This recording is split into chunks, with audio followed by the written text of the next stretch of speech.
I'm back with you for another Race Week special, and oh boy, do we have a lot to unpack today. This is where we go beyond the surface, past the highlight reels, and straight into the data, the facts, and the raw numbers straight from the racetrack. Current conditions at the Automotodrom Brno. Clear skies, air temperature sitting at 25 degrees Celsius, track surface at 31 degrees. Perfect grip conditions. And trust me, the riders wasted absolutely no time taking advantage of it. Because today, ladies and gentlemen, free practice 1 for the Moto3 class at the Monster Energy Grand Prix of Czech Republic 2026 was nothing short of absolutely insane. Now normally, and I mean normally, FP1 is the chill session.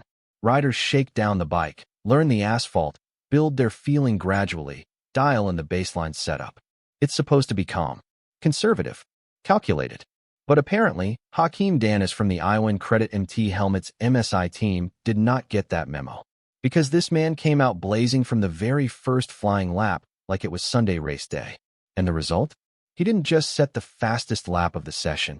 He shattered the all-time lap record at Brno. Let that sink in. Free practice 1. Lap 13. All-time lap record. The time? 2 minutes, 4.938 seconds.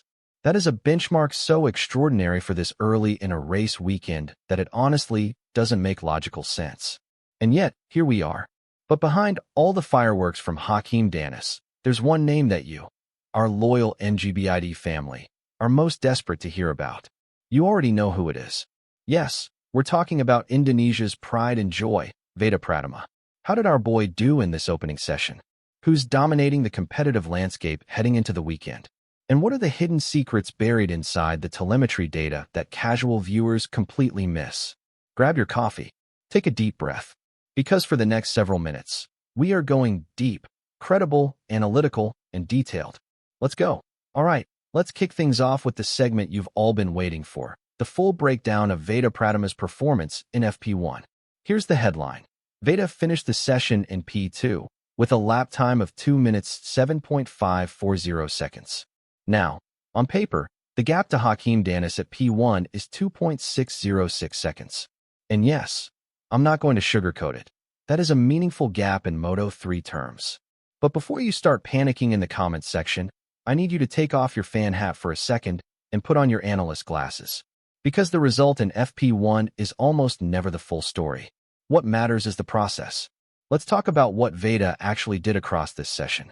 He completed a total of 13 laps, of which 11 were valid flying laps. That's a solid session in terms of track time.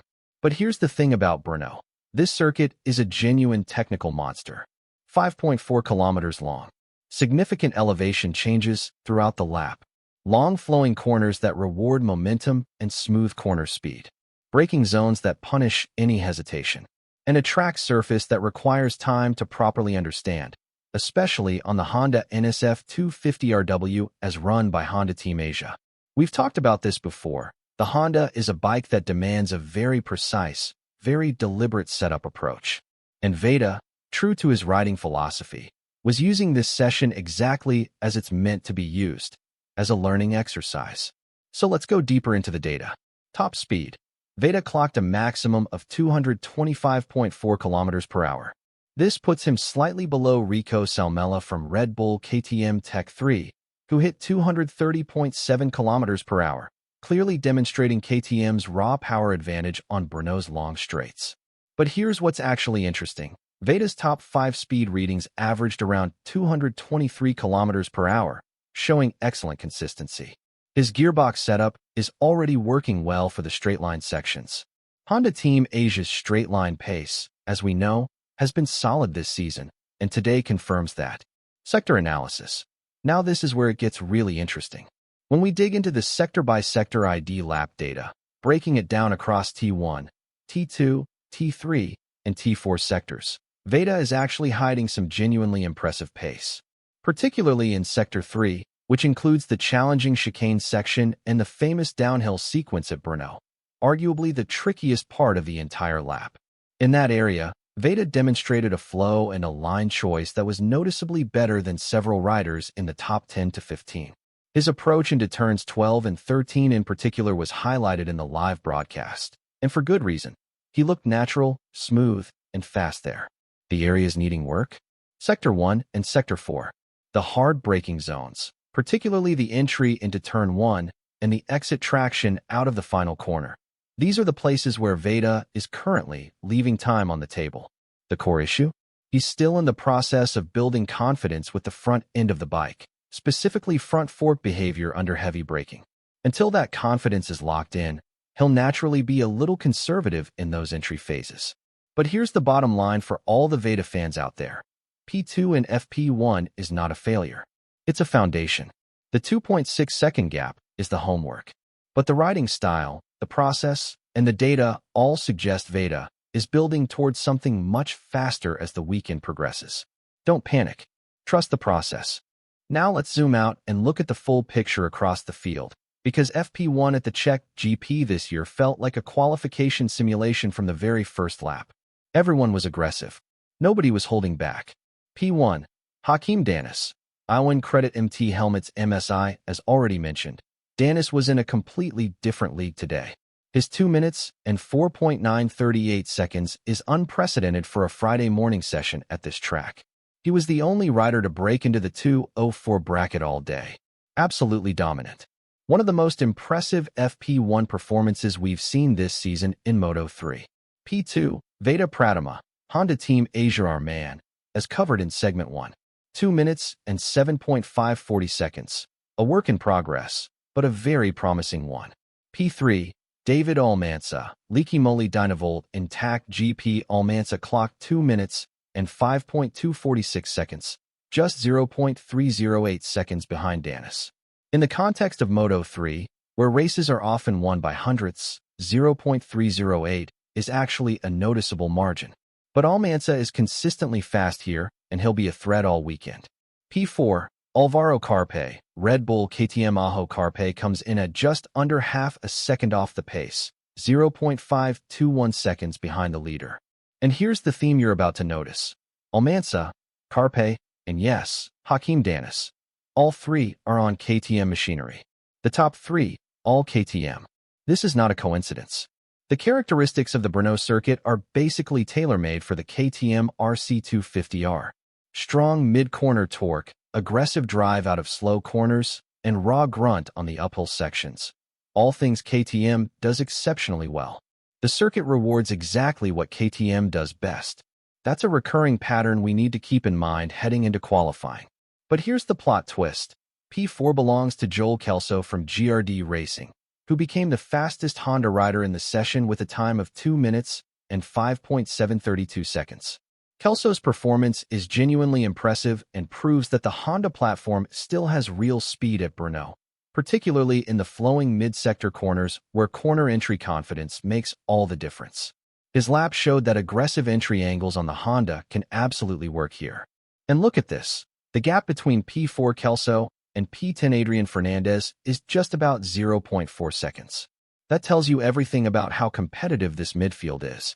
In Moto3, a 0.4 second window covering 7 riders means absolutely anything can happen in qualifying and in the race. One more name to watch. Maximo Quiles, Gaviota Aspar team. At P5, also on a KTM. Quiles is what we call a Sunday rider. Someone who is deceptively calm and measured on Fridays, but then finds another level come Sunday. If he's already P5 and FP1, his race pace is something we need to take very seriously. Alright, JB Mania. This is the segment that separates MGP ID from every other channel. We don't just read the timing sheet. We decode it. Let's talk top speed versus lap time, because a lot of people make the mistake of assuming the fastest car on the straight wins the race. Today's data absolutely destroys that myth. Look at the numbers carefully. Rico Salmela, top speed, 230.7 km per hour, session result. P20 Adon Crucis, top speed, 230.2 km per hour, session result. P13 Joel Esteban, top speed, 229.7 km per hour, session result. P6. 3 of the fastest riders in a straight line. 3 very different session outcomes. And now look at Hakim Danish, the man who broke the all-time lap record. His top speed? Just 225.9 km per hour. He was actually slower on the straight than Joel Kelso's Honda at 227.3 kilometers per hour. Hakim Danish was beaten for top speed by multiple riders, and yet he was fastest by a comfortable margin overall. What does this tell us? Everything. At Brno, this race is won and lost in the corners, not the straights. What matters is corner speed, exit trajectory efficiency, and braking precision across 14 corners per lap. Danish's bike is very likely set up with a shorter gear ratio, sacrificing some peak straight-line speed in exchange for explosive acceleration out of every corner. That's an intentional setup trade-off, and clearly it's paying massive dividends. Now apply this logic back to Veda Pratama. His top speed of 225.4 kilometers per hour is almost identical to Hakim Danish. So the speed is not the issue. The raw motor performance is competitive.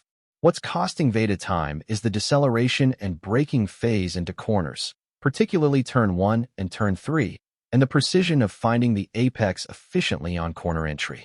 Once Honda Team Asia's mechanics find the right front fork stiffness setting, adjusting the compression and rebound on the front suspension to support harder late braking, we project Veda can realistically cut that 2.6-second gap down by at least 1.5 seconds in the very next practice session. The data never lies. The pattern is clear, and the building blocks are all there. Free Practice 1 at the Czech Grand Prix 2026 has set an extraordinary benchmark before the weekend even really got started. The fact that the all-time lap record was broken in the very first session tells us the asphalt at Brno is currently in its absolute prime condition. Maximum grip, perfect temperature window, ideal tire behavior. Conditions are fast, and they might not stay this way. Track evolution through the weekend can sometimes slow lap times as rubber builds up in certain lines.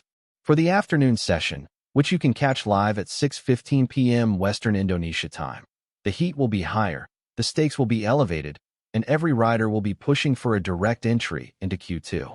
In the final 10 minutes of that session, expect everyone to bolt on a fresh set of soft tires and go absolutely flat out for a time attack lap. For Veda Pratama specifically, the target is clear.